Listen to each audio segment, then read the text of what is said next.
যে ফেলিওরটা এটা আসলে আপনার কি মনে হয় এটার পেছনের কারণ কি? না আসলে দেখেন টি-20 ম্যাচ খুব ফাস্ট ম্যাচ। এটা একটা মোমেন্টাম ম্যাচ আরকি। আমরা ১ম ম্যাচগুলো হেরে গেছি, একটা মোমেন্টাম করতে পারি নাই। আবার একটা মোমেন্টাম পেয়েছি, ওটাও ধরতে পারি নাই। তো টি-20 অনেক ফাস্ট ম্যাচ, আমাদের গ্যাপগুলো অনেক কম ছিল। আমরা মোমেন্টাম ধরতে পারি নাই। তো আমার কাছে মনে হয় মোমেন্টামটা ধরতে পারি নাই, আর এটা হচ্ছে আমাদের ব্যর্থতার কারণ। বাট আমরাও এজ এ টিম হিসেবে আমরা ভালো খেলতে পারি নাই। এটা একটা ব্যর্থতা, বাট কিছু করার নাই। ম্যাচ তো শেষ, আর কিছু করার নাই। নেক্সট ইয়ারের জন্য আবার প্রিপারেশন নিতে হবে। উইকেটটা কি বেশি খারাপ ছিল নাকি আমাদের ব্যাটসম্যানরা আজকে বেশি খারাপ খেলেছে? আই থিঙ্ক দুইটাই। কারণ ফার্স্ট তামিম যেভাবে স্টার্ট করেছিল, দেখে মনে হচ্ছে 200+ উইকেট। যখন একটা উইকেট চলে যাওয়ার পরে যখন অন্য কোনো ব্যাটসম্যান আসলো, তখন মনে হচ্ছে 120-এর উইকেট। তো আমি যখন ব্যাটিং করছি তখনও উইকেটটা এত ভালো উইকেট ছিল না, একটু টাফ ছিল উইকেটটা, চ্যালেঞ্জিং ছিল, বাট আমরা চ্যালেঞ্জ নিতে পারিনি আর কি।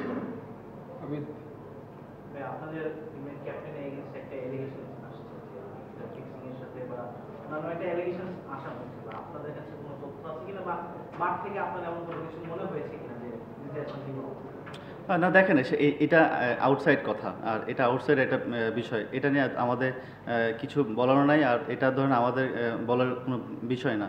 তো এটা আসলে বিসিবি যারা আছেন কর্মকর্তারা, তারা এটা হ্যান্ডেল করতেছে, এবং ইনশাল্লাহ এটা হয়তো বা সব ওরা সব কিছু হ্যান্ডেল করতেছে আর কি।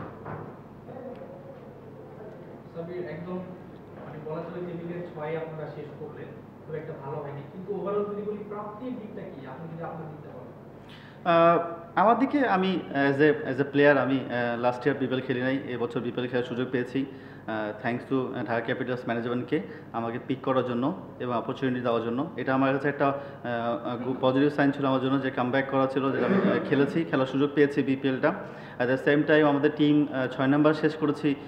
ম্যাচ তাহলে তো ৬ সাথেই থাকবো, লাস্ট আর কোনো টিম নাই। তো হোপফুলি ইনশাল্লাহ নেক্সট ইয়ারের জন্য আবার প্রিপারেশন নিয়ে আবার কামব্যাক করার চেষ্টা করবো সবাই। শাকিব খানের সঙ্গে আপনাদের কোনো কথা হয়েছিল কিনা, মানে ওনার কি প্রত্যাশা ছিল টিমের কাছে? সাকিব ভাই তো ব্যস্ত থাকে, শুটিং নিয়ে একটু ব্যস্ত থাকে, বাইরে থাকে, বাট আমাদের সবসময় আমাদের সিও স্যার আছেন, আতিক ভাই, উনি সবসময় আমাদের টাচে থাকতেন। প্লাস মিজান ভাই টাচে থাকতেন সবসময়, আমাদের কীভাবে ভালো করা যায় সব কিছু নিয়ে উনি টাচে থাকতেন, এবং হোপফুলি সাকিবের সাথে কথা হতো ওনার সাথে, সেই জন্য হয়তো বা ওনারা আমার সাথে কথা বলতে, এবং সবসময় পজিটিভ কথাই বলতেন আমার সবাইকে। যেভাবে আপনি ব্যাটে বলে লাগছে টাইমিংটা, মনে হয় কিনা আপনি 2015-16 দিকে যখন ন্যাশনাল টিমে খেলতেন ওই রিদমটা আপনার ভেতরে এসেছে এখন? মাঝখানে একটা লম্বা গ্যাপ রয়েছে এখন। হ্যাঁ, বলতে পারেন আমি এখন যে কনফিডেন্ট আছি, বা হয়তো বা আমি আগে বলেছি যে আমি ভালো প্র্যাকটিস করেছি আমার নিজের শহরে। প্র্যাকটিসটা আমার খুব কনফিডেন্স বিল্ড আপ করেছে আমার জন্য। At the same time match খেলার সুযোগ পেয়েছি, 9টা ম্যাচ। জানি না কতটুকু করতে পেরেছি, বা চেষ্টা করছি টিমের সাথে খেলার জন্য এবং আমার যেটা পারফর্ম বের করার জন্য। তো আলহামদুলিল্লাহ এখন পর্যন্ত ঠিক আছে।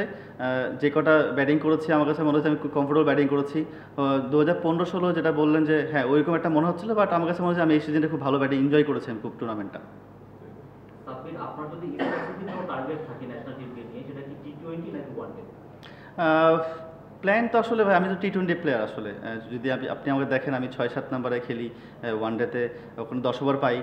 টি-20 আমি নাম্বার 3-এ ব্যাটিং করতাম, ওখানেও আমি প্লাস 20 ওভারই পেতাম। তো ওভারঅল আমি যদি যেখানে আমাকে টিম ম্যানেজমেন্ট যেখানে দিবে এবং আমার যে প্ল্যান অনুযায়ী যে খেলতেছি, আমি যদি চেষ্টা করব, আমি এখন বিপিএলটা ভালো খেললাম, তো জানি না নেক্সট কী হবে আমার, বাট আমি চেষ্টা করবো এই প্র্যাকটিসে ধরে রাখার জন্য, এবং অবশ্যই প্ল্যান তো ন্যাশনাল টিমে খেলার জন্যই। আপনি যে সম্ভাবনা নিয়ে ন্যাশনাল ইন্টারন্যাশনাল ক্রিকেটে আসছিলেন, মানে ওই জায়গাটাতে আপনার মতো একজনকে বাংলাদেশ টিমে দরকার ছিল, এবং আপনি এটা অনেক ম্যাচে দেখিয়েছেন। আপনার সেই পারফরমেন্স, বিশেষ করে ব্যাটিং এবং ফিল্ডিং অ্যাবিলিটি দিয়ে আপনি ন্যাশনাল টিম অনেক কিছু দিতে পারতেন। এবং এই মুহূর্তে আমাদের ন্যাশনাল টিম যে জায়গায় আছে, মানে সিনিয়র ক্রিকেটাররা চলে যাচ্ছেন, একটা গ্যাপ আছে, অভিজ্ঞতার গ্যাপ আছে। আপনার কি কখনো মনে হয় যে আপনি কিছুটা হলেও নিজেকে অপচয় করেছেন? আপনার যে অ্যাবিলিটি ছিল, যে সামর্থ্য আপনার ছিল, ন্যাশনাল টিমকে যা দিতে পারতেন আপনি, আপনার পিছনে তো বাংলাদেশ ক্রিকেটের ইনভেস্ট আছে, কিন্তু আপনি কি এইটা আফসোসের জায়গা কিনা আপনার, যে আপনি এই সময় ন্যাশনাল টিমে অনেক ভাইটাল একটা রোলে থাকতে পারেন?